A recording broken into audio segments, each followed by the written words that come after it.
everybody. Welcome to another episode of Real Hawk Talk. I am Brian Nemhauser. You can find me on Twitter and Instagram at HawkBlogger. And we've got a lot to cover tonight. And we've got two of my best buds to do it with. Evan Hill at Evan Hill HB on Twitter. Evan, how you doing, man? I'm doing so well. You know what? As that countdown was happening, can I just say we've come so far. We have come so far. I had just so you know, folks, behind the scenes, Brian was like telling us to not do things, and there was some like magic happening in the background. He just told us to shut up, and I was like, I can do that for a few seconds. But the technology has advanced since episode 1. It really has. It certainly has. You say that, but here's the thing: is everybody's like, you guys can't get your volume to be equal. And even though I am literally adjusting things ahead of time, it's still like people are still like, my volume's too low. And I don't know what to do about this at this point. It's like I've gone through so many different adjustments, but it is what it is. So it's another reason why being a patron member is great, because that's where you get all the audio equalized and I make sure that everybody sounds the same. As well as Evan Hill, we've got Jeff Simmons at Real Jeff Simmons, the OG of OGs for Real Hawk Talk. How are you doing, my Canadian brother? I'm good, man. Brian is a tech whiz, dude, Evan. When I was in Seattle doing the live show, like, you should have seen this like toolkit he brought to like set us up. We were at Jimmy's down, and like this dude had like stuff I did not see coming. I thought we were just gonna talk into a computer. Producer Brian over here. It was intense, man. So like we have come a long way. So Brian knows his shit, man. My favorite part, like the lore of this episode or of this podcast, is like episode 1 through 5 or whatever the hell. Brian is that one random startup founder's face who's just like pictured on the screen.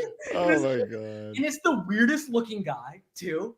He wasn't even a founder, dude. He was like the tech that was on there trying to make sure that the thing didn't crash while we did it. And it was so bad. And it actually did crash. Like we had Aaron Levine on in one episode and we couldn't get it going. That was episode 1. Yeah, it just crashed. Like we looked so dumb with him. It was unbelievable. What was the software called? What was it? I don't even remember. It doesn't exist anymore. But like Cam or something? Like I mean, it was awful. And not only that, but I had been doing I think it was maybe before Real Hawk Talk. I had been doing podcasting before that, obviously. And I had interviewed Richard Sherman. I had all these great guests on. And they emailed me and like, we lost everything. Like, it's all gone. There's no way to recover it. Like, those are gone forever. And I'm like, screw you. I mean, I was working, so I didn't have much time to do anything else about it. But yes, it's been many years. So speaking of tech and speaking of some fun, I am going to play for you a voicemail because I'm doing a new segment on the morning show, which has a really awesome little jingle that everybody hates, and I just love playing. I'm not going to play it tonight. I'm just going to leave it for Hawk Blogger Mornings. But if you want to send a voice message to either me for Hawk Blogger Mornings, for this group, for Jeff and I, for whoever, get out your phone, record a little voice memo.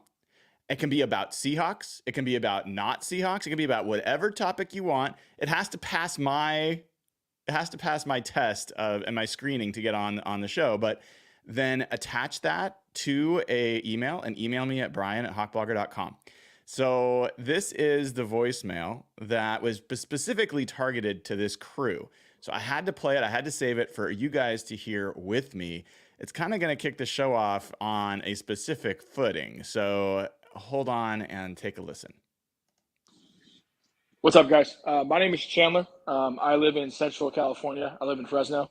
And so my question is, if you wanted Pete Carroll gone at any point, when was it? I know for me, it was definitely the 2018 playoff game against the Cowboys. That's been mentioned on the show a few times, and I kind of chuckled every time. That was one of the worst coach games I've seen in my life, and I wanted Pete fired pretty much right after that game. And so I kind of bought back in 2019. That year was pretty sneaky fun, and then I was out again in 2020. So if you were out at any point, like I was twice, When was it? I'm just curious because there's been a few generations. There's been a lot of games where you're like rolling your eyes, like, okay, it's time. So yeah, I'm just curious if there was one that you guys could pinpoint, if not multiple. Thanks for having me on. I love the show. Love you guys, and peace. Can All I just right. say that man has such good takes? Chandler You'd from like that one. Fresno, California. That he is so right though. That Dallas, it's like internal lore again in our group chat, but like that Cowboys game broke me. Like to me, that was more psychologically damaging than Super Bowl 49. I want to challenge you on that because Jeff, I want to get to you on this as well, and you feel free to join this part. But I think you were pushed to the edge multiple times before that. You were so squarely in Russell Wilson's corner and had been radicalized from the cherubic, effervescent, positive Evan that I started to know. When I first got to know you, were just like, you were the People forget this. I was run the an table, optimist. run the table, Evan Hill. Like that was you. Thank you. I was. And then you got radicalized by the Let Russ Cook gang and became anti-Pete Carroll. And that specific game was the game at which I think you broke. But I think you were pretty strongly against Pete Carroll before that game. No, that's all accurate. I was watching that game with a ton of Seahawks fans in Arizona at an old Seahawks bar, and it was just a very traumatic experience. I don't even know what to say. Like it was the most angry I've ever been watching any sports game ever. I don't know what to say. Jeff, how about you? I don't have like a single moment like Evan does, but there's a couple like ups and downs for me. So after 2017, where like that McVay game broke them, and like you could just see the Legion of Boom is kind of gone at that point. I thought after 2017, there was a really good case to walk away from Pete. And then I'll be honest, funny enough, Evan brings up 2018. That was the year I kind of like rediscovered my love for the Seahawks again. Like that year where everyone thought they just suck and they were really fun. I got into them. And then, yeah, the 2018, but then the 2019 playoff loss to Green Bay is where I was kind of done. And it was the year after Evan. I actually found that game, and I saw highlights of it surfacing today where like Devontae Adams was single covered by Trey Flowers for the entire playoff game. And I don't know if it's because he got traded and he's back with Rodgers, and that just like brought fury inside my head. And just like that game like was the year they actually had a pretty good team. And like that was the point where I'm like, okay, I need to see something new.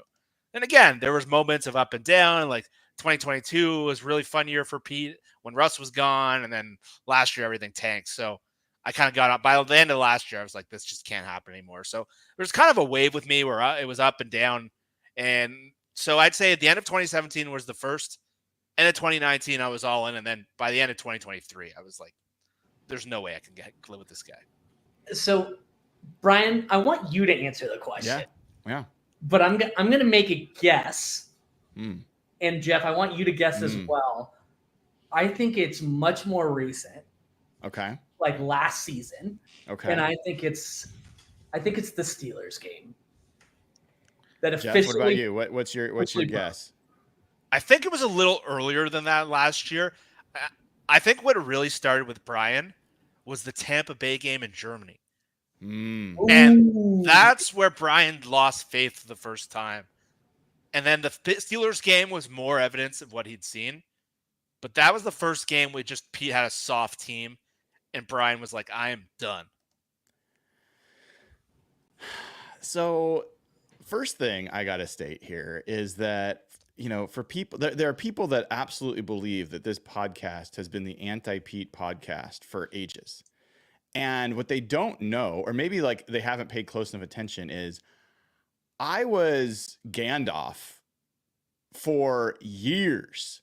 And you all were freaking, not as much Jeff, but especially Nathan, Evan, Derek, like everybody else.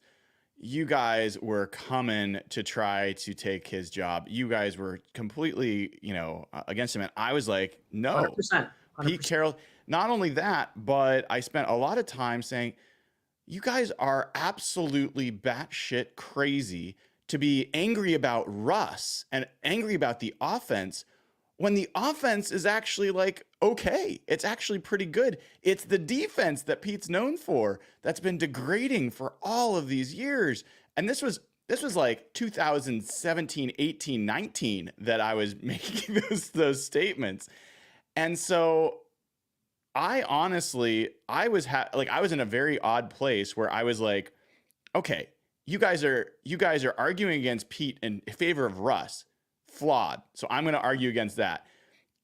At the same time, seeing a defense that I don't respect on the field year after year after year, and being a person who believes that that's fundamental and what I really like love the most, my confidence in Pete had degraded for years.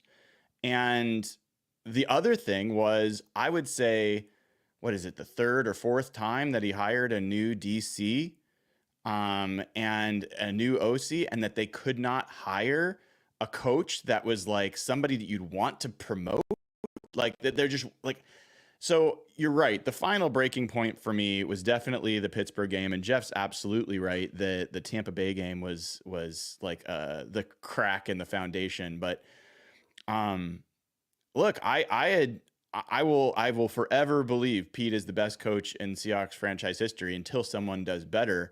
I will forever have a very positive perspective on Pete Carroll and cherish the fact that he was our coach. I have absolutely zero part of me that wishes the Seahawks could lose the rest of their games this season. They could lose the rest of their games next season. And I still would not want to go back to what I know was never going to be a championship team again. I would just rather lose differently. I would rather go into the abyss and go into the unknown and figure out how to be great again, because we just were not on a path to being great. So that's where I think a lot of people are different. And guys, I'm actually working on an article, which I'm not going to share a bunch of now. I've got a survey out there about where people are in their fandoms and where they like season ticket holders and their attendance. I'm actually working with some ticket brokers and getting some data to try to back up some of this. I'm talking to the Seahawks, but it's a really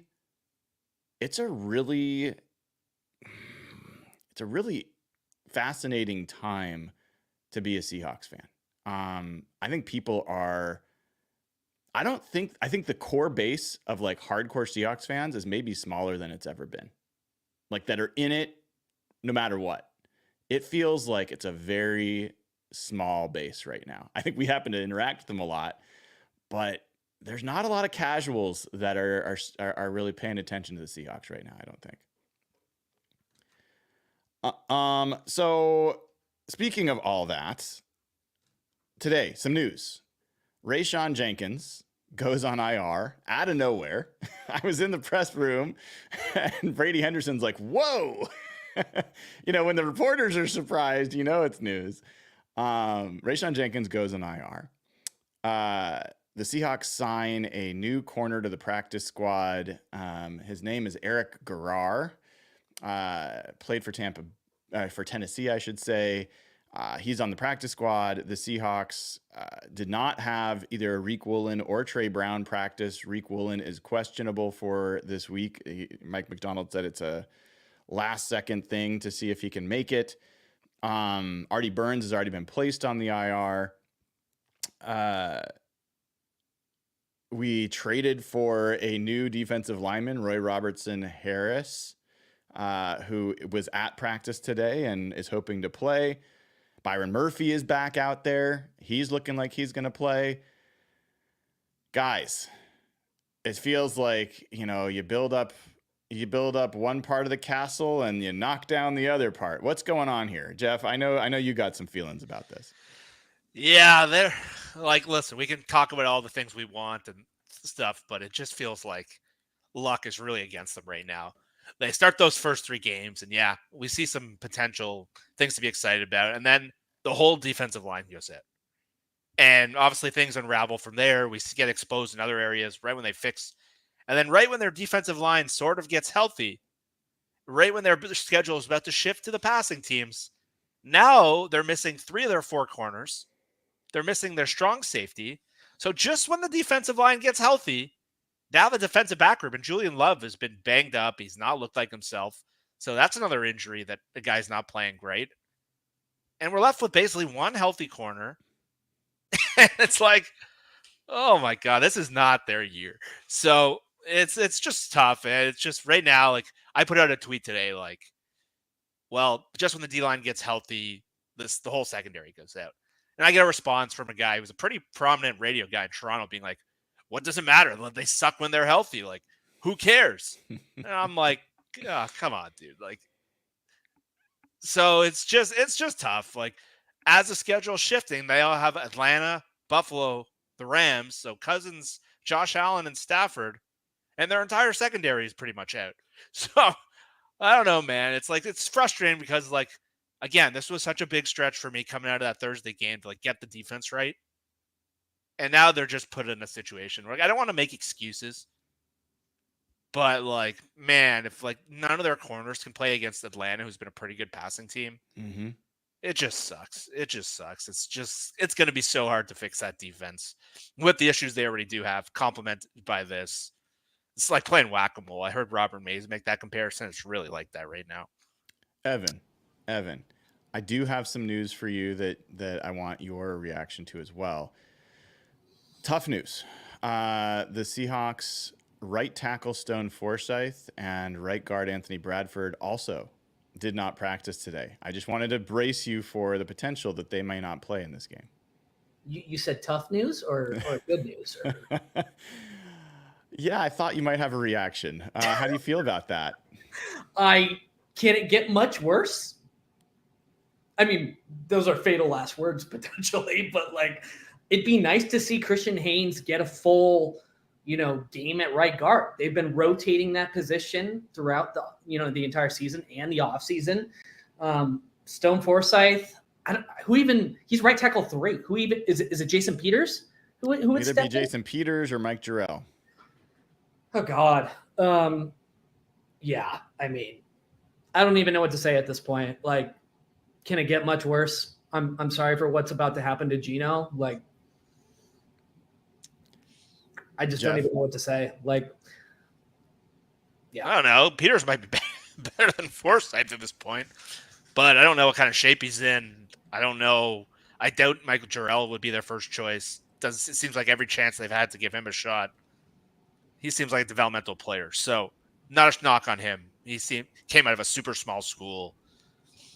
So, I don't know, 43-year-old Peters is probably better than Forsythe at this point, no? Like, So I know we moved to the offensive line, but when it comes to Rayshon Jenkins being out 4 games at minimum, is the assumption that guy that they elevated from practice squad, Ty Okada, his name, is he stepping in then at that role? Is that kind of like what the feeling is, or? I think it's going to be an interesting thing to see because the assumption would be Kayvon Wallace would step in as a starter. The issue is Kayvon Wallace's snaps have gone and starting in the Detroit game, he started having some serious bust. Like he made some real mistakes and they were mental errors and communication errors. And then I think they've had similar issues in the New York game. So he just has not been playing as much. So the chances that they would, it's a little bit like the Marquise Blair time. Like we're all like, oh, Marquise Blair is so talented. Why isn't he on the field? And like secretly the coaches are like, because that guy's never where he's supposed to be and we can't trust him on the field. I think coaches are having a hard time trusting Kayvon Wallace right now. I don't know that to be the case, but that's my interpretation. I think Kobe Bryant would be the other guy, but with the cornerback situation, I think Kobe Bryant is likely going to have to play nickel. I actually talked to him in the locker room today and I was like, hey, without having him tell me what he was going to do, I was like, do you feel like there's things that are different for you if you had to play nickel now versus when you were a rookie? And he's like, oh my God, so many things. And, he talked about, he came into the league expecting to play outside corner and he had to like learn to play nickel that year and figuring out run fits and figuring out a whole bunch of stuff he didn't know. And, he just knows how to play the position so much better, all this other stuff. So we'll see. Kobe Bryant had some moments as a nickel when he came in. He also had some pretty bad ones. So that could be an option, but he's been a safety. And then Okada's a guy that, Evan, I think this guy has a chance to be a good player. I don't know that you can expect him to come in and be great, But the one thing I'll say is like Rayshawn Jenkins has had a very up and then a very down year. Thank you for saying that. And yeah, he really has. When I've been doing this film study with guys like Cody Alexander this morning and on my own, the guys that keep coming up are Rayshawn Jenkins, Tyrell Dodson, and occasionally Jerome Baker. But like Rayshawn Jenkins has been a issue the last 3 games. So you're saying John Schneider had a great free agency? Oh, we're going to talk about that. I've got a little free agent section for us coming up before we get to Patreon questions. Yes. I would definitely want to talk about that with you guys. Yeah, I agree, though. When you watch the film, like even the big run at the end of the game, it could have been like a 6-yard run if Jenkins just takes a somewhat normal angle. And like he's been playing with a club on his hand and he's been on the injury report, but I don't think that's an excuse for what's happened. And funny enough, like the game we were at week 1, he was awesome. He's flying around. He was tackling. And I don't know if it's injury related. I don't know if it's discipline, but he's been one of the worst players on the team the last 3 weeks as the defense has deteriorated. And so that one doesn't bother me as much, but I don't know if they have a great replacement ready. The corners, that scares me a little bit more. And I see a lot of people attacking Witherspoon. He's not being an impact player this year, stuff like that. Like I think that's misguided completely. Let's not forget, Jeff. They gave Rayshawn Jenkins a little bit of cash too. Yeah, they won a bidding war with San Francisco. Like not an insignificant amount of money. No, but like back to what you guys were saying on the O-line. I was looking at the standings today. I was looking at the top of the standings. And if we want to know why Seattle has been in this mire period every year, let's go through this. These are the teams at the top of the standings. The Chiefs, the Vikings, the Texans, the Lions, the Falcons, the Ravens, the Bills. Every single team on that list has a very good to above average offensive line. We talked about the right guard, the right tackle. Here are the next teams on the list. The Steelers, the Bucks, the Packers, the Chargers. Every one of them above average offensive lines. Here are the teams in the mediocre middle. Denver, Dallas, Seattle, Miami, the Jets. Every one of them have a bad offensive line. It's like we wonder what's wrong. We're trying to analyze all this stuff. I'm sure this will come up in the free agency discussion, but that just hit me right between the face today. Yeah, I mean, it's offensive line, certainly. And Evan, you asked about Jason Peters. I don't know, man. Every time I see him out on the practice field, I'm a little bit like, wait a second, who's that and why is he here? Like, he's a massive dude, but he looks every bit of a man in his 40s compared to all these kids out there running around. Personally, I would rather just see what we have in Mike Jarrell. Coaching staff, I can't imagine them doing that, but if you're going to do, like, I would rather, like, Christian Haynes has got enough snaps that it seems logical that if they had to do something, it would be Haynes and Peters because they'd want someone with experience and somebody who's new. Putting out 2 rookies on the right side seems unlikely to be a good idea. If you want a silver lining, this is the worst pass rush the Seahawks have faced this year and maybe the worst pass rush they'll face all season. So, you know, that might give them a little bit of an out here. The other thing I would say is the Falcons tend to play a defense. They give up they're dead last in completion rate allowed. They drop back into a zone and they allow a lot of easy passes. They just don't allow a lot of explosives. So Gino will likely be able to have a lot of passes to Zach Charbonnet, a lot of passes to Kenneth Walker, a lot of passes to the tight ends that won't necessarily require a lot of time in the pocket. And they also should be able to run the ball against one of the worst run defenses in the NFL. Definitely the worst run defense they faced. So there's a few reasons why if you're going to have some offensive line mayhem, this might be as good of a game to have it as any other. Real quick, we glossed over this. What the hell happened to Stone Forsythe and Anthony Bradford? When did they get injured? Like, don't know. They played, as far as I know, they played every snap in the game. So it's kind of a surprise. Bradford didn't play every snap. Haynes played 8, but that was a rotation. I don't think it was due to injury. Yeah, and it's always tricky on Wednesdays because you don't know if they're being rested or not. Mm-hmm. So tomorrow's usually the big tell if they're actually injured or if it's just. But they've had a week off now? It's been a week. So well, they practiced on Monday. It's a little different this week. So okay, so it does you never feel know. A little different. Yeah, they'll probably. I mean, they might play, But I got to say, I'm kind of with you guys of, let's see what else we got. I mean, can it be that much worse? And George Fant's not back this week. Brady Henderson did tweet that he wouldn't be surprised if Abe Lucas starts his practice window next week. So far, Brady Henderson has been on the ball about Abe Lucas. He's had it right more than anybody else. So I will continue to be on my lone mountain, waiting for Abe Lucas to get back and believing he's going to help when he does. But all right, we got a bunch to cover. Before I get into this free agent thing, I do have to talk about one other thing. We had spent a lot of time talking about DK Metcalf. Evan, you had a nice little viral rant about DK Metcalf last week. You might not even remember it. You didn't have much sleep at the time. DK Metcalf today in his press conference was asked about his play this year, and on his own, unprompted, said, "I've been part of 3 turnovers, direct role in 3 turnovers." And the follow-up question was, when you're saying the 3 turnovers, are you talking about the 2 fumbles and then that play, the interception at the end of the 49ers game? He says, yes. And he said, why? They asked, why was that? And he's like, well, I drifted. He used literally Ben Solak's words, if anyone follows him on Twitter. And that he thought he saw something. He was trying to get an 80-yard play in one play instead of just doing what he needs to do. He said that he called Geno Smith, and apologized, that it was his fault. He needs to do better. I'm curious. And it was all, he went farther. He could have been much more like DK of the last few years. Would have been pretty snippy, maybe defensive, maybe not said much about it. For me, my reaction was, it wasn't like the most accountable thing I'd ever seen, but relatively speaking, it seemed like a step forward for him. I'm curious, Evan, I'm going to start with you. What were your thoughts when you kind of heard or read about his responses? Yeah, I listened to the press conference today as I saw the reports coming out. Glad to see him taking accountability in a press conference on a Wednesday. Talk is cheap. I want to see it in game right after a mistake happens as he's leading his team on the sidelines. So let's, I'm going to wait for the proof to be in the pudding before I get all excited about some, maturation here.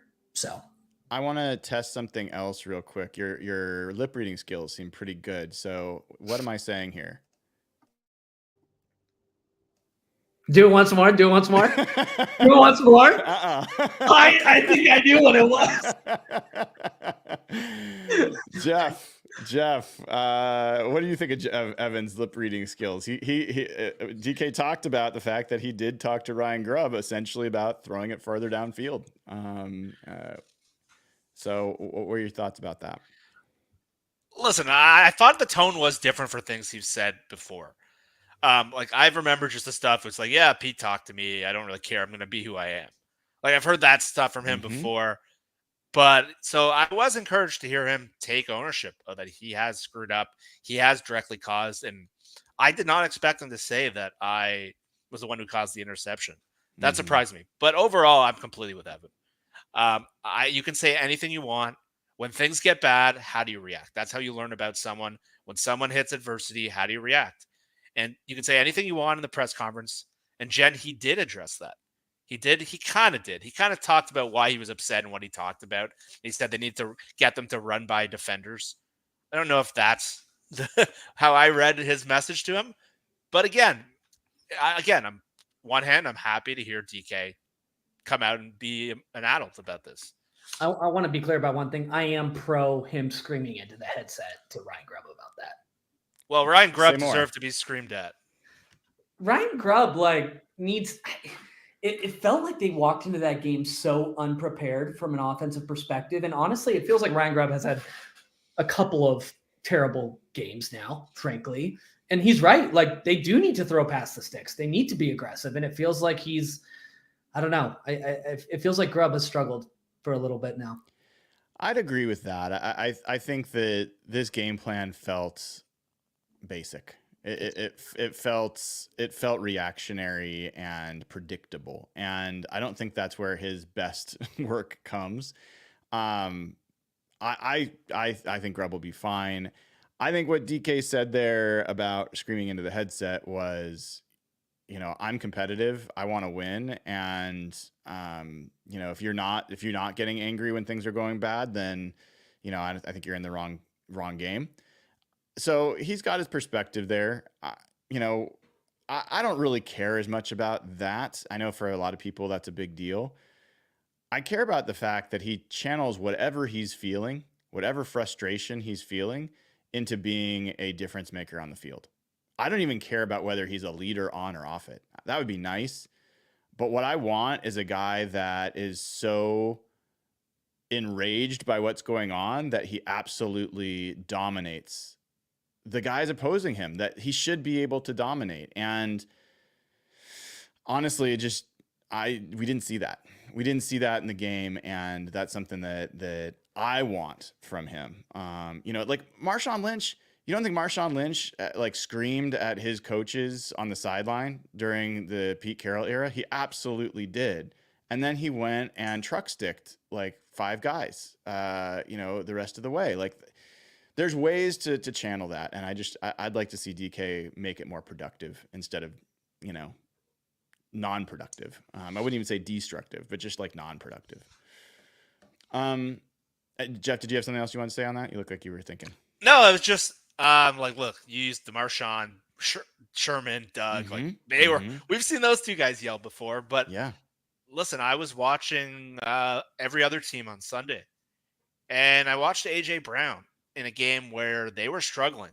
And if you watch Jalen Hurts, they've kind of lost themselves on offense. And even their coach lost his mind and acted like a complete loser. But at the end of the game, when they needed a play, AJ Brown took over that game with a contested catch. They're kind of the same body type. They went to the same school. And I'm not saying B8, but that I just want to see that more. And it's just like, we want to pay this guy $35 million. We can talk about all that. What I care about is exactly what you just said. I watched AJ Brown do it on Sunday, and I texted you guys. I'm like, this is what I want DK to be like. And maybe that's not possible. Maybe it's like what Robert said to you the other day. You just got to accept him for what he is. I need more. Well, I mean, I don't want to rehash a bunch of talk that I think has been going on in sports radio today and through Twitter, but we should at least touch on it. Like the trade stuff to me, I think is like nonsense. They're not going to trade him. Like I don't see any scenario where they trade DK Metcalf this year. And the poll that Mike Salk put out there was, I was happy that Daniel Jeremiah absolutely threw it back in his face. He's like, you're not getting a first and a third for DK Metcalf. And he's like, well, why not? Well, that's what AJ Brown got. Well, he's like, all the GMs are seeing year after year in the draft, wave after wave of good receivers coming in. Like, you're not going to trade a first and a third when you could just go draft. And you look at some of the teams like Green Bay, who traded away a Devontae Adams, and what have they done? They've assembled the deepest receiver core in the NFL of all first, second, maybe third year receivers, because this is becoming one of the deepest positions. So the supply is super heavy. Jeff, you and I have talked about this in draft talk. I don't understand why, with the supply being as high as it is, why people are paying them more than they ever have. That part doesn't make sense to me. I have never been a proponent of wide receiver being this magical, valuable position that has become through analytics and other reasons. I think it's totally fair to question whether you should pay DK Metcalf market rate. And if you're going to lose him, then next year during the offseason, sure, see if you can get something in a deal for him. But this talk of trade him now, I just don't think that's I don't see any real possibility. And by the way, Daniel Jeremiah was like, yeah, maybe you could get a third that can become a conditional second. If you people are like, if you want a first round pick for DK Metcalf, I don't know that you're getting it. Yeah, I mean, they shouldn't trade him this year. I'm as frustrated as I am with him. I'm comfortable with him on his current salary and current contract. What is he? I'm literally looking at it right now. He's 13th highest paid receiver. Again, I think you put it really, you articulated it really well, Brian. The conversation is totally different next year.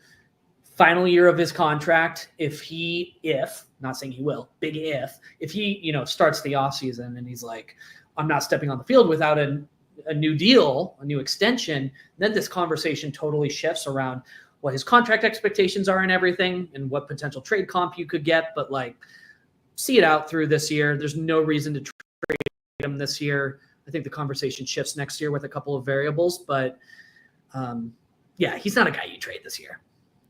And I'll say the unpopular thing right now. I don't think you get better by trading him. I think that he is one of, even though he is not as good as any of us want him to be. Yeah. He is your most dominant offensive player that dictates coverages, dictates how defenses have to account for him. And I think people are misunderstanding what would happen if he's gone from your team and you lose Tyler Lockett next year, which is also very likely.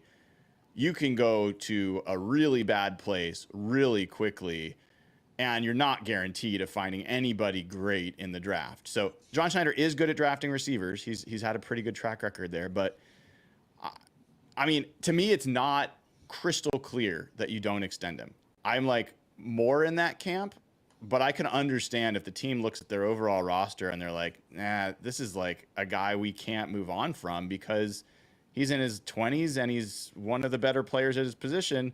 That's not how we become a better team. Like, I don't think that's crazy perspective. Yeah, the thing is you don't want to become the Titans. And the Titans traded away A.J. Brown.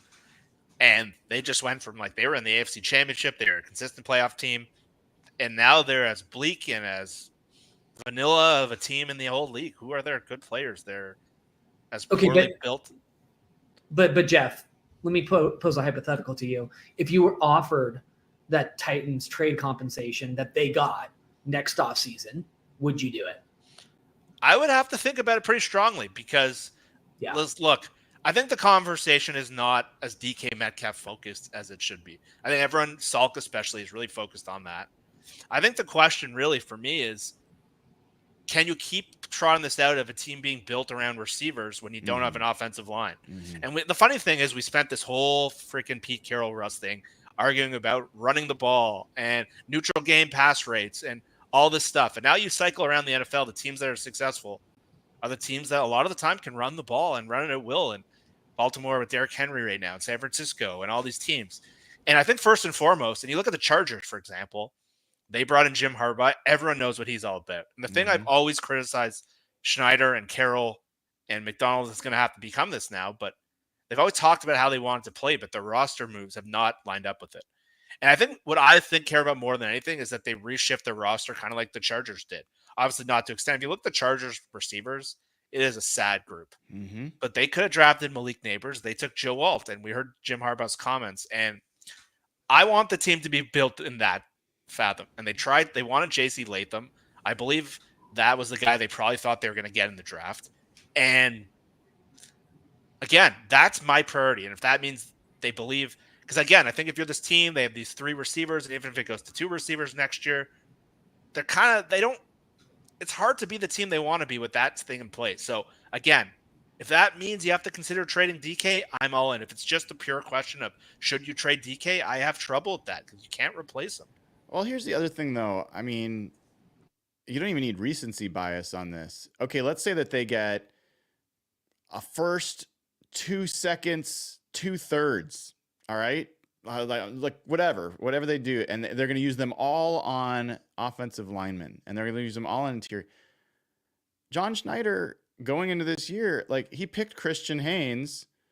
There were multiple players drafted after him, including Dominic Pooney just a few picks later, who are looking significantly better than Christian Haynes and look like they have a significantly higher ceiling. That's not a new thing. He went into this season with Olu Oluwatimi as the presumed starting center. The guy hasn't been active. He hasn't been like on the active roster on game days for most games. They lucked into Connor Williams, who's on a 1-year deal, and Nick Harris, who they signed in free agency. He isn't on the team anymore. And we've talked about their mistakes that they've made at the center position and the draft choices they've made there.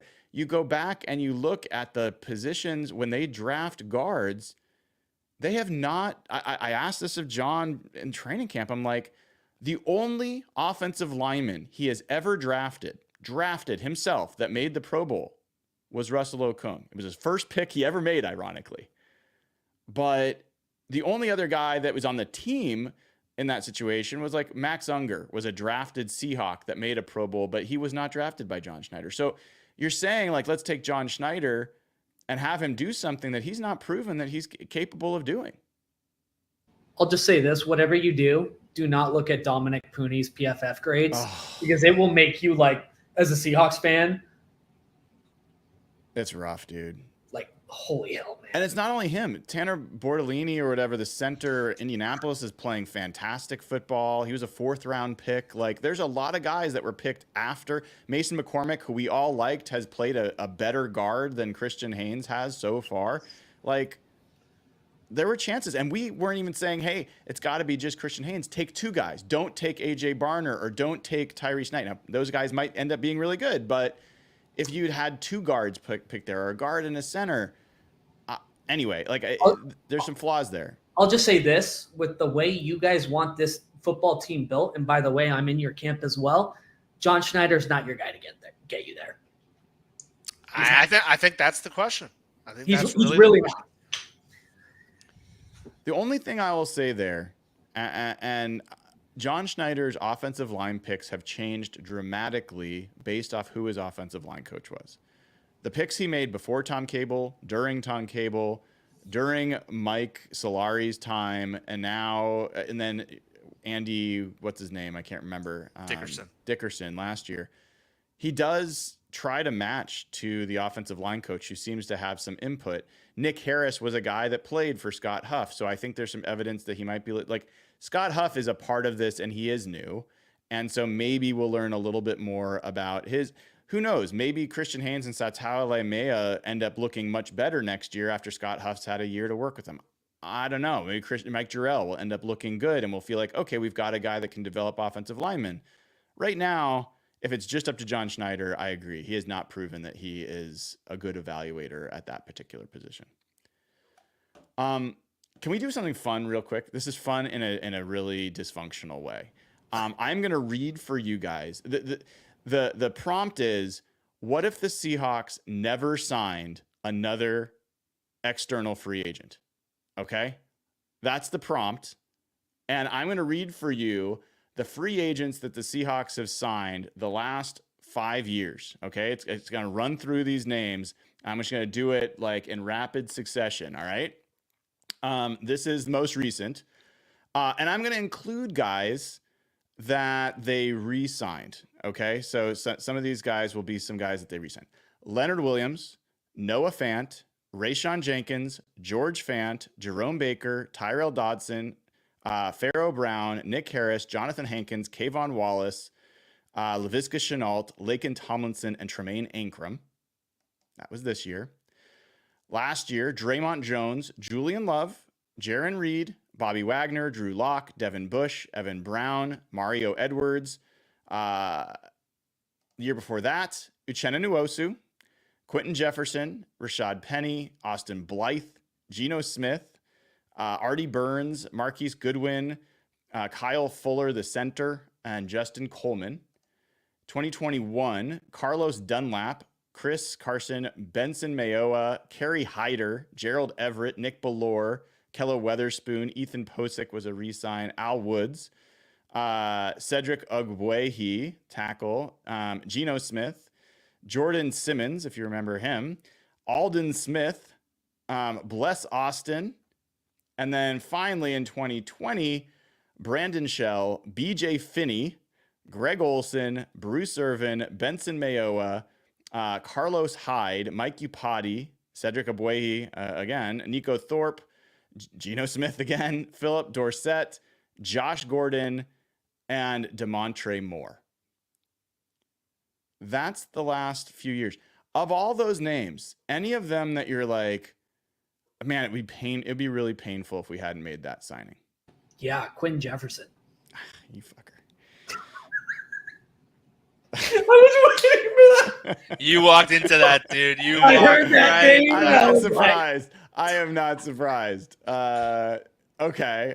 Quentin Jefferson. Who else? Probably Al Woods. Uh-huh. Geno Smith. Geno Smith. Geno Smith is sneaky. Like, as much as he had a bad this recent game, maybe one of their best free agent signings of the whole 15 years. I mean, the value they've gotten versus what they've paid has been significant. But yeah, that look you have on your face, that was 5 years worth of free agent signings. And I just have to wonder, guys, like, I don't know that has ever been a particularly good mechanism for the Seahawks. I mean, other than like Cliff Averill and Michael Bennett, I don't know that free agency has been particularly kind to the Seahawks. If they took our advice on free agency, I think we would crush John Schneider's team. So let's go through this. Evan wanted Javon Hargrave years ago, the year they signed Jaron Reed. Hargrave turned into a $20 million player in his next contract.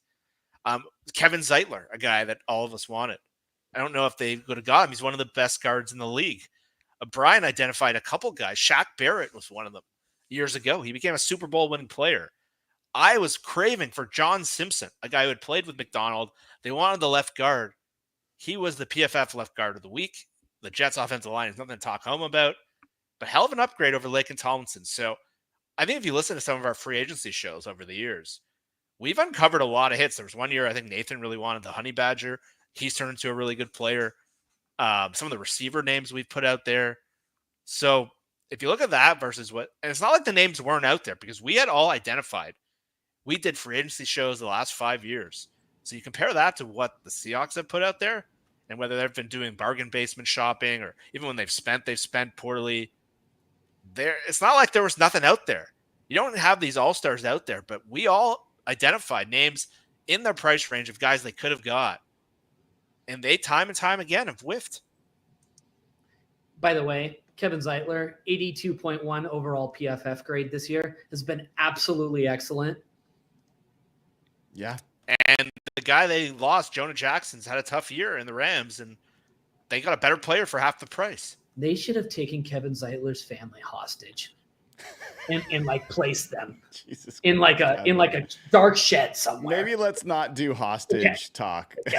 Good point. Good point. Let's not do hostage talk. But say you got Zeitler and John Simpson. Yeah, but that's getting into a little bit of like fan fiction, right? Fine. I get it, and I agree with most of what you said. There's also this aspect, and I'm sure if John Schneider was sitting here, besides just giving us the finger, he'd be like, those guys were never going to come. They weren't going to come. And so there's an aspect to that where we don't know, but there's 100% an aspect of where he's choosing to spend his money. Maybe if he had spent $2 or $3 million on them and not spent, a little bit on some other part of the team. Yeah, maybe if Noah Fant, you had to downgrade from Noah Fant to, if you just had AJ Barner and Pharaoh Brown and like some other scrub, would we be that much worse than if we had like a good guard? I don't think so. So like the Noah Fant thing to me is one of the biggest mistakes. The amount of money they paid him is crazy to me. It's not hindsight either. You had that take the second the deal came out. Oh, it was so weird. I could not believe that they spent that kind of money. The second that deal came out. So, all right, we're going a little bit long. Are you guys have a hard stop at the top of the hour? Can we do some patron questions and then get to predictions? All right, so let me do that. Patreon.com/Hawkblogger. If you haven't already signed up, now is the time to do it. You get instant access to the Slack channel. You also get to ask us questions each and every week, and we are going to do that right now. First one comes from Braxton. This is an easy one. I'll give this to you, Evan, because you get the remedial questions. After 6 weeks, are you Team Bradford or Team Haynes? Wait, did he just leave? What is going on? I'm going to save that for him. We'll come back. This is for you, Jeff. Hawks fan, Matt, man. Do you think the Seahawks should be buyers or sellers at the trade deadline, or maybe neither? Neither. It's not baseball. Like, there's not a lot of cases where you see like teams selling off assets. Like, I think the Seahawks are in a year where it's kind of, I think we're being honest right now, where their injuries are, what we've seen on the field, where we see the obvious flaws. I think this is a wait and see year. I don't see a lot of like if you can trade Draymond Jones and dump him for anything, I think you do that. But outside of that, like Nathan asked us the other day if you take a 3rd round pick for Tyler Lockett. I would, because of he's probably gone next year, to get a 3rd round instead of cutting him for nothing. I would, out of respect for him. But I'd say probably neither. I'd say this is a year where you're evaluating what you have. You're trying to set up the next generation of the Seahawks. I think it's pretty clear what they have and what they don't have at this point, where they need to shift those resources, how they can't keep trying to be a team that's physical but can't play on the offensive line. I don't really see who the pieces are that they can really trade. People think it's baseball and they want to sell things off like a bad baseball team does. It doesn't really happen in the NFL. There's very little trades. There's really little guys that people want. People aren't going to trade for like Kayvon Wallace, you know? Mm-hmm. So like, unless you're given, yeah. And there's a danger. I mean, the trade they made for Leonard Williams last year, I love Leonard Williams. I'm glad he's on the team. I would rather have had a 3rd and 5th round pick or whatever it was, and the cap space that second we got a second and 5th round pick and the cap space, right? So You really would? Then have Leonard Williams. Yeah. Yeah, they could have got 100%. Javon Bullard. They could have got. They could have got another offensive lineman. Yeah, another Cooper Beebe would probably be on the team. Like, yeah, 100%. That's who they liked more than Christian Haynes. And not that Cooper Beebe's been great shakes this year, but in any event, like, I think trades are a potential to be a problem because then GMs feel like they need to sign the guys to justify the moves. And you mentioned Draymond Jones. This is a guy where I gave the benefit of the doubt. I came in, I looked at the roster, and I was like, Mike Macdonald doesn't have anybody that's over 270 but under 295 on his rosters at Michigan or at Baltimore. Draymond Jones does not fit at 280. And then they were like, no, we got all these ideas of how we're going to use him. He's cutting weight. He's a square peg in a round hole. I'm not in the camp that I think Draymond Jones is a bad player. He's not worth the contract that they spent on him, and he's not a good fit for this defense. So I feel for him a little bit, although he's getting good money to do this. But look, like that's a great example of Mike Macdonald's got to get his guys in here, and I don't think Draymond Jones is a fit for what he wants to do. All right, yeah, go ahead. Real quick, Leonard Williams has a $30 million cap hit next year. I know. Yeah. Jeez. Yeah. He's a good player. He's a pretty good player. I think he's a very good, like just barely to the very good, but he's not a great player. Yeah. I think he's very good though. So Evan, I was giving you crap and you weren't even on to take it. I heard you from the other room. Okay, good. All right, you get the remedial question from Braxton. After 6 weeks, are you on team Anthony Bradford or team Christian Haynes? I'm going to resist. Careful now. I am team try something new, and that's Christian Haynes. I'm not going to make a joke. It's Christian Haynes. The only jokes you can make are inappropriate. That says a lot about you and this show. That's where we can go. Mark Zuck, this one's for you, Jeff. Remember that old Witherspoon versus Jalen Carter raging debate? How are we looking after 23 games? I still think they're on the right side of this. I do think Jalen Carter is a more impactful player when he's right. But if you look at the Eagles this year, and you look at the second half of the Eagles last year, Carter's kind of been exactly kind of what the scare of him was. There's games where he looks like the best player in the NFL, and then he just goes silent. I think he had like 0 quarterback hits since that big game. I think off the field there's concerns. I think his motor is concerns. And a lot of people are incorrectly taking swipes at Witherspoon this year. And unfortunately, the nature of his position, he's just not being thrown at very often. His coverage rankings, his grades are all really, really high. And sure, he hasn't been as successful in blitzes and he hasn't been as effective as maybe we thought he would. But like all things being equal, if Carter was clean off the field and he had a good attitude, I would take Carter in a second. But I think when you consider the whole package, the kind of people you want to build around, I still think Witherspoon, you'd make that pick 10 out of 10 times. I think if Seahawks fans are this fed up with DK Metcalf, I don't think they realize what they'd be asking for having Jalen Carter on a long-term deal here. I think, yeah, I'll just leave it at that. Evan, is there also questions from Mark Zuck? Is there a player that we let go, we cut, did not give a new contract to in the last 2 years that you wish we hadn't let go? Jordan Brooks, Cody Barton, Quandre Diggs. Sorry, I didn't mean to laugh. Jamal Adams, DJ Reed, Damian Lewis, Bobby Wagner, Colby Parkinson, Will Dissly, etc. What was the exact terminology he said that I Is wish? there a player that the team let go that you wish that they had not, that they kept? I don't think so. On assuming their current contracts, right? Like, I don't think so. Jeff, I'd be curious for your take on this. DJ Reed. I like. Yeah, he signed a pretty good deal. He's been really reliable. He's a lot better than Trey Brown. It was the contract that I'm just trying to remember what he signed. 3 years, $33 million. Okay, that's not that bad. Yeah. At the time, it was a lot of money, though. Like, it's been a while. That was a huge upgrade. Yeah, he said Seattle lowballed him at the time, but I remember thinking, like, it wasn't that bad. It's not that much in the grand scheme of cornerback money. They have 2 rookies on their team. He's been really solid. Yeah. All right, Sam Brown. This one is for everyone on the pod. How do you, so everyone pay attention. How do you, as a fan who feels emotions, find the balance between having patience with a brand new coaching staff and allowing yourself and others to feel frustration over the growing pains, lack of improvements? How do you, as a fan who feels emotions, find the balance between having patience for a new coaching staff and allowing yourself and other people around you to feel frustration? I'd be curious for your take on it. Brian, you take this. Well, I mean,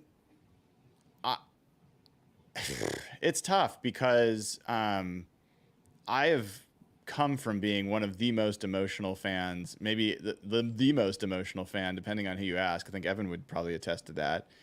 To someone who's just kind of mellowed through the years, and some of that's age, some of that's experience, but some of that's just like you get your thirst quenched when you win a Super Bowl and you just don't quite care in the same way. At least I don't quite, like, it's not as much of a quest as it was the first time. So I don't have the same level of emotion, but I do care about it more than just about anything else going on day in, day out during the football season. And I think I have trouble with people that lose faith too quickly and people that go to the negative. And this is not just for football, but just in general. When people get in the everything is bad and there's nothing good and there's no reason to talk about any potential sign of growth or improvement, that's what bothers me. Being frustrated is like, if you're not frustrated, then you don't care. But basically, crapping on people's hope, that bugs me. So I don't have a lot of patience for people. Like when someone tweets out something like remotely positive and everyone just fills their mentions with like why they're stupid and why everything sucks and why the team's just horrible, I find that to be really aggravating. And so that's the part that I don't have patience for. People being down on the team and people being pissed at whoever they want to be pissed at for a period of time, I just think everyone's got a right to work through their emotions however they want to. So I don't have as much frustration about that. You guys, this is for everyone. So do you guys have any thoughts? How do you think about this? Jeff? I think what you said, Brian, is fair. Like I had a guy today, like again, I tweeted out just, it sucks they're out with their defensive backs. And some guys are like, what does it matter? They suck. And I'm like, I don't know, man. Like, what do you got to do that? And so, like, listen, I think you have to try to be honest as much as you can. Like, there is a line between growth and just unacceptable levels of play. And I think it's up to you to kind of figure out for yourself where that line is. And again, like, it really depends how you want to fan, how you want to do your thing. Mm-hmm. But again, there's no right answer. There's not linear. There's no clear path. Andy Reid started 2-7.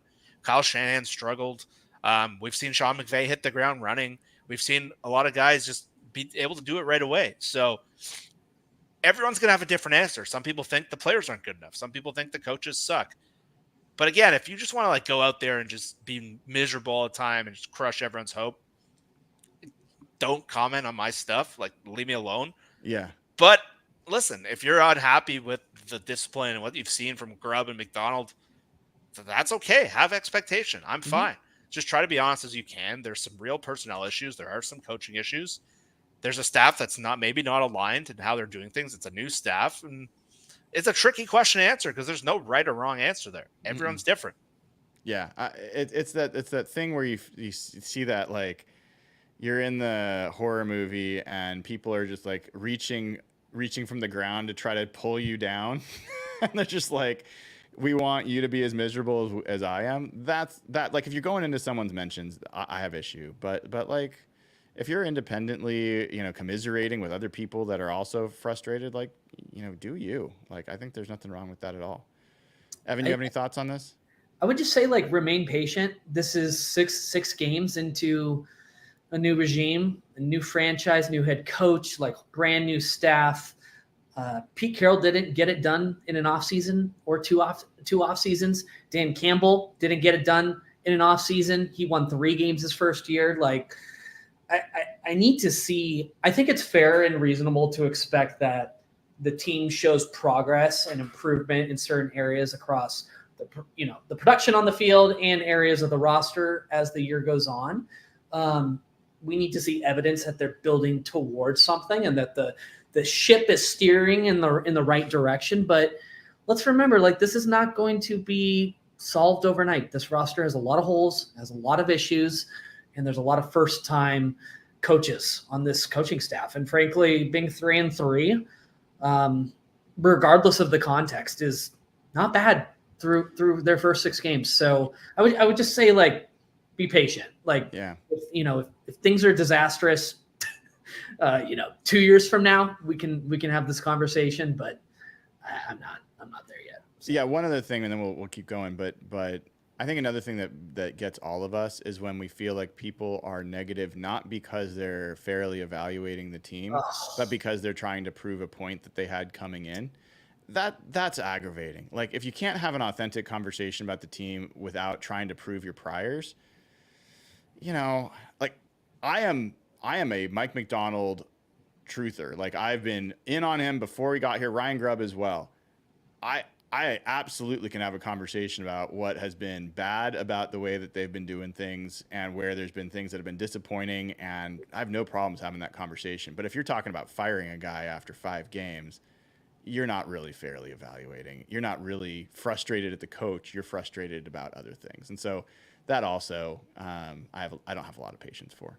All right, let's keep going. We got other questions. Colin Lindstrom, this one I'm going to give to you, Evan. Aside from the New England and Detroit games, are you disappointed with what seems like a lack of production and or opportunities for Jackson, Smith, and Jigba? Ooh, I'm surprised you didn't give this one to Jeff. Well, I know what Jeff would say. I want to know what you'd say. Maybe not. All right, you could answer too. Jeff, I want to see you answer this. I think there's a misunderstanding. I'd say I have been a little disappointed because we saw the New England game and we saw what he's capable of. But I still think there's a number of factors where people are kind of misunderstanding who he is, what the team is. I think because of his hype, where he was drafted, I think because he was a first rounder, people think he should be providing X value.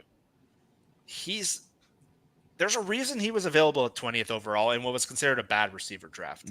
To me, like I said this last year to you, I don't think he profiles as a wide receiver 1. I think there's a reason. Like, we saw what wide receiver 1 prospects look like. Malik Neighbors. I think he's kind of just an odd player where he's not super fast. He doesn't like make a lot of splash plays, and he gets used in like some strange ways. So in some ways, I'm not disappointed because in a lot of ways, he's kind of what I thought.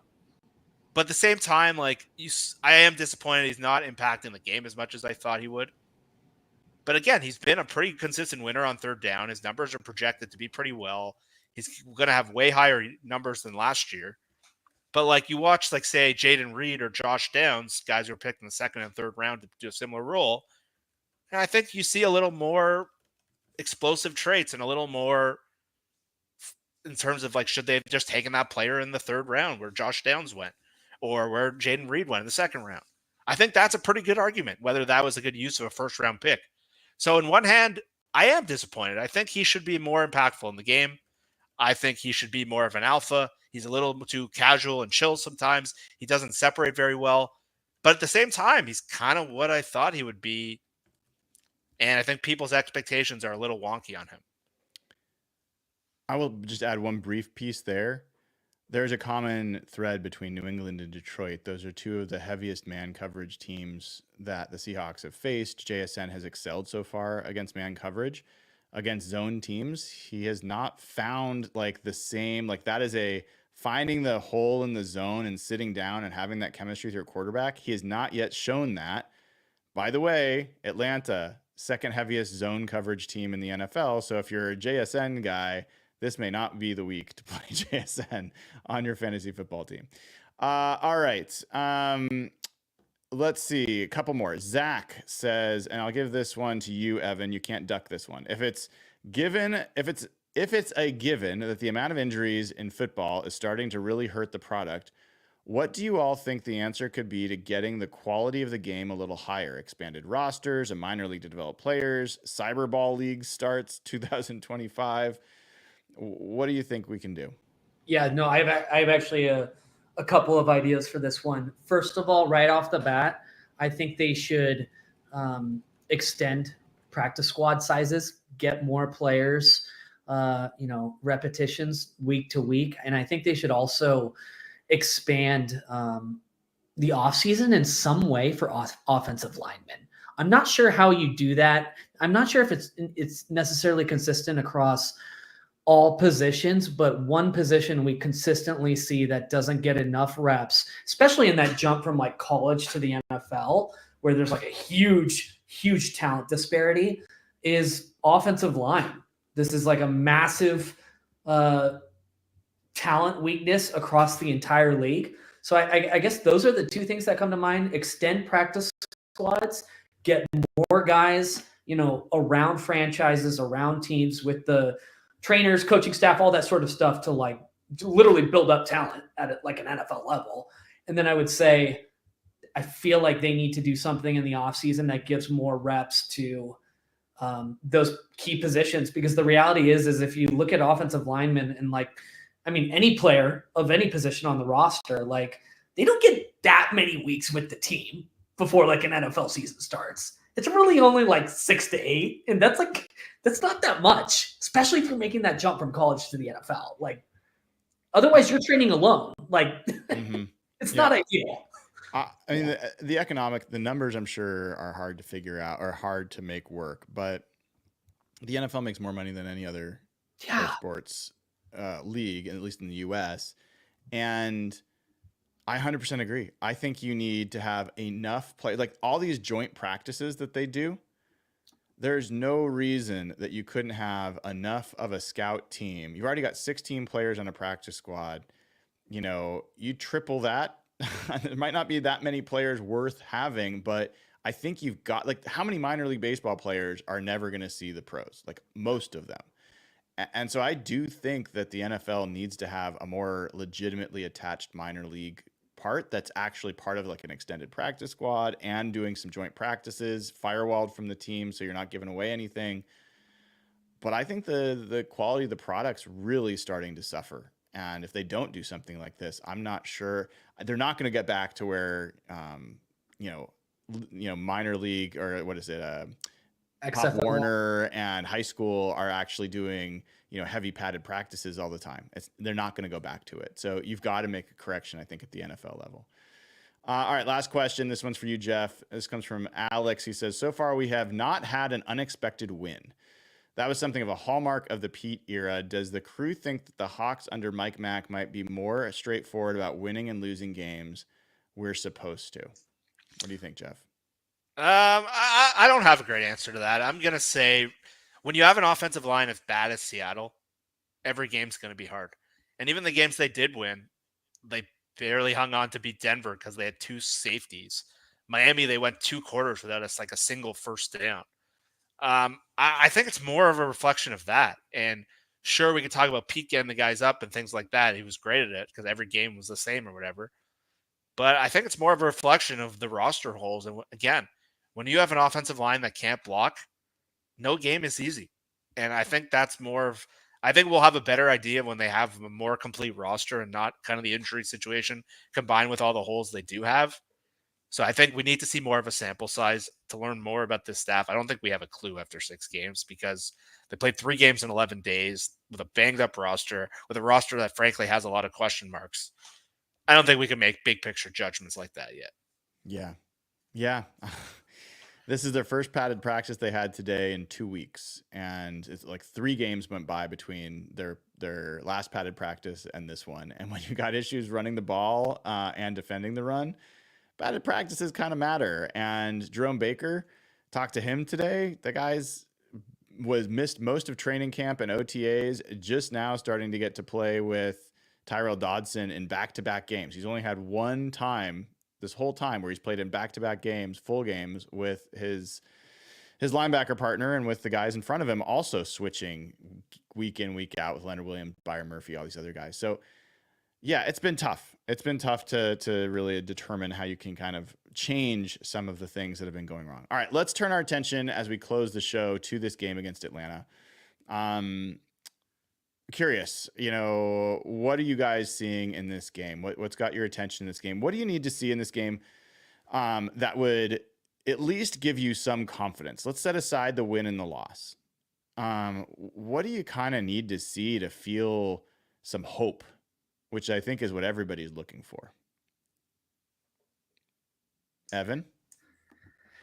I think shoring up, this is going to be a popular answer. Shoring up some of their struggles in run defense. This is a Atlanta Falcons rushing game that is playing pretty well right now. Bijan Robinson is averaging I think just over 5 yards a carry right now. They've been super successful as of late. Their offensive line is kind of like middle of the pack. So it'll be interesting to see if Seattle can match up well with them as they're starting to get healthier and hopefully get some reinforcements with Byron Murphy, who I think is going to play this week, it sounds like, potentially. Mm-hmm. So I'd like to see a game where we hold, how many rushing yards did we give up last week? What was it, 200 220 something? 220? Can we have a game where we give up less than 100? Nice. Is that possible? That would be nice. Just from a viewing perspective, I think that would be encouraging. Yeah, I'd say that's my answer. Jeff, how about you? Yeah. You can't really go in any other place other than what Evan said. So I'll try to take it a different way because I think if you asked 100 people, 99 would say that. So I want to see them be able to disrupt the other team on defense. And one of the things McDonald has done well and kind of what he's known for, he's kind of that third down mastermind. But the problem with all these games because of how bad their run defense is they couldn't really get into third down. And early in the game, one of the things they did is they messed up Purdy a little bit in some of the third down plays. But that was the whole thing Detroit talked about. We need to get out of third down, and they had so few third downs. So what pissed me off so much about that Giants game, and I think it was a matter of personnel, it was a matter of game plan and energy, was Daniel Jones never felt disrupted. That's what pissed me off because when he is disrupted, you've seen the stupid face he has. He is a disaster. And the fact that they made that guy look competent is infuriating to another level. Yeah. Kirk Cousins is a guy that does not move very well. He's coming off an Achilles. When he has time and when he has good protection, he's a very good quarterback. He can slice you and dice you. But when you move him, he struggles. He's got the Jared Goff thing kind of going for him too. Goff has been a little better this year, but same kind of game plan. So with Murphy back, with Williams back, with Mafe back, with Mike McDonald's brain, I want to see them disrupt the quarterback. And I want to see them disrupt passing plays. We have corner issues this week. If we can't out there in the quarterback, it looks super easy for him, and it's not just purely corner related, I'm going to be concerned. That's supposed to be the hallmark of this defense. That's what was so attractive about them last year. It was the second year.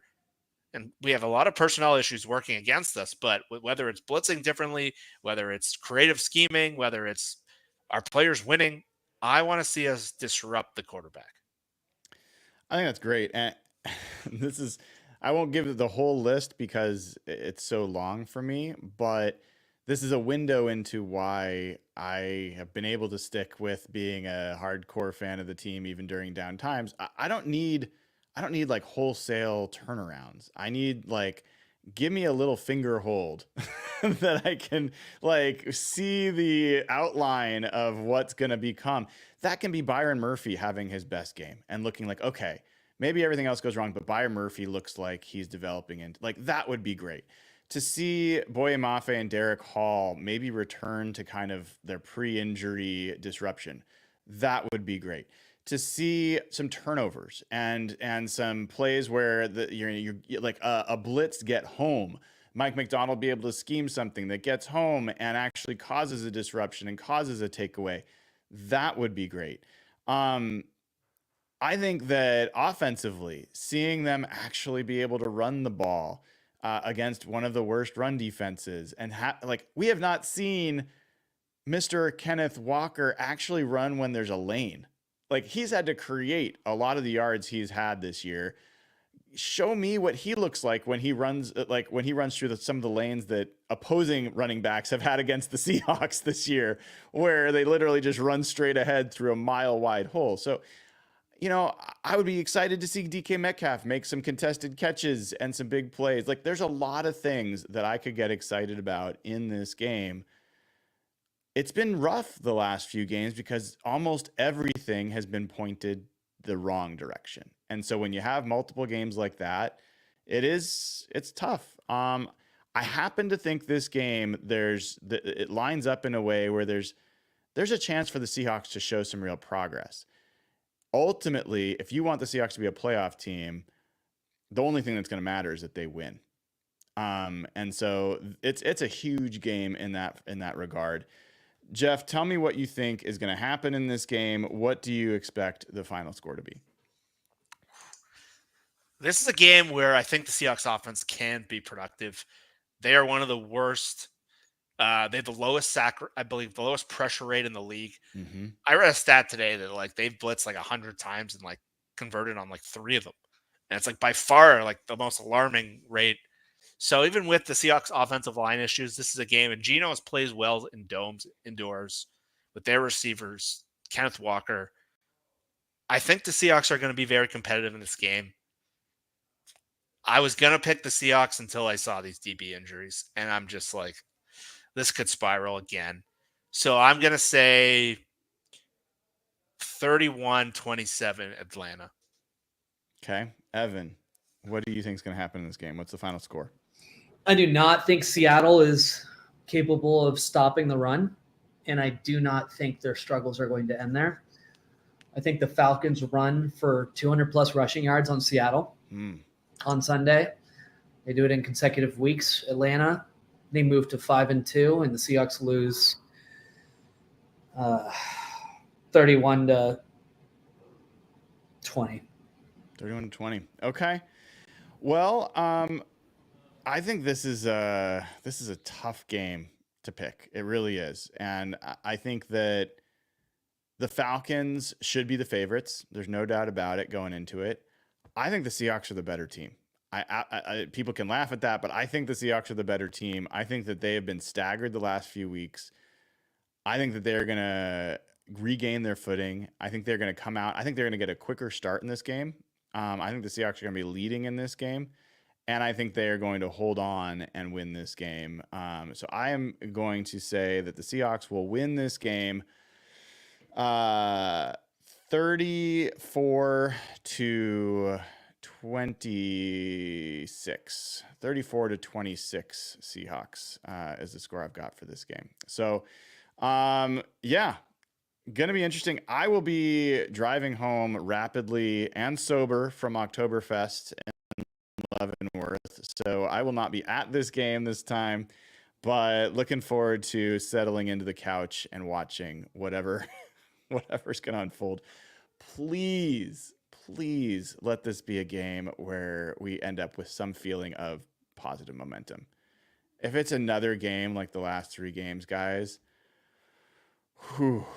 it's going to get real rough. Yep.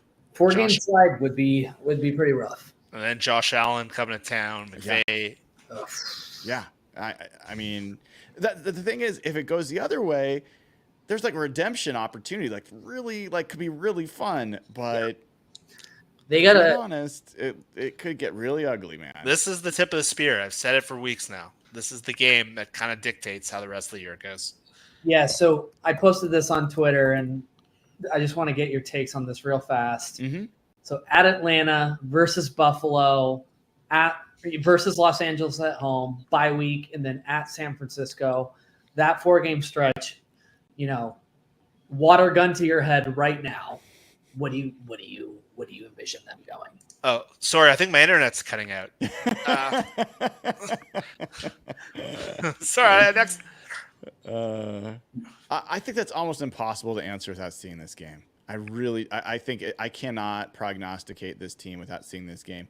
I'll say this, because I won't be a jerk and not answer. I think Abe Lucas is going to be back before that 49ers game, and I think he's part of why I think they're going to end up winning that game.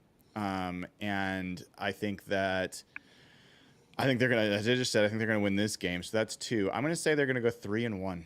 Oh wow! On that stretch. Oh wow! If they do that, that's a big deal. Yeah, if they do that, we're fully back. Oh, we're back. Yeah. Oh, we're back. If Yeah. they're 6-4 and they beat the Niners in San Francisco,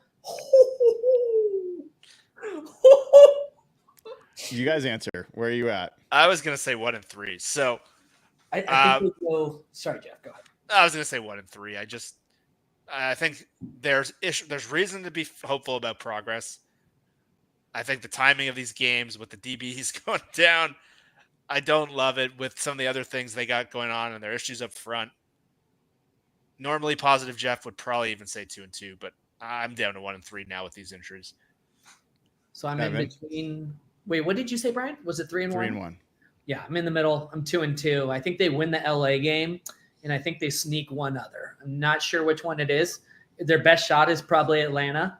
I think they'll lose to the Bills. So we'll see. Okay. Well, that's a fun thing, We're going to get to watch this and all sorts of other things going on in the world over the next few weeks. So it's going to be an adventurous time. We will stick together as a crew. One thing I will say before I let everybody go, when things go bad, people turn on each other. I will just keep saying, keep the muzzles pointed out of the foxhole. Like, let's keep supporting each other, keep being kind. And tomorrow morning, speaking of which, got a cool announcement tomorrow morning. I got something that you guys are all going to get access to. That's pretty cool. And a contest that we're going to be running that's also cool, that's going to be really beneficial and really representative of this community. So make sure you tune in tomorrow morning, 8 a.m. for Hawk Blogger Mornings. Until then, that was Evan Hill at Evan Hill HB, Jeff Simmons at Real Jeff Simmons. I'm Brian Nemhauser. You can find me on Twitter and Instagram at Hawk Blogger. This has been episode 336 of Real Hawk Talk. Take care, y'all. Have a good night.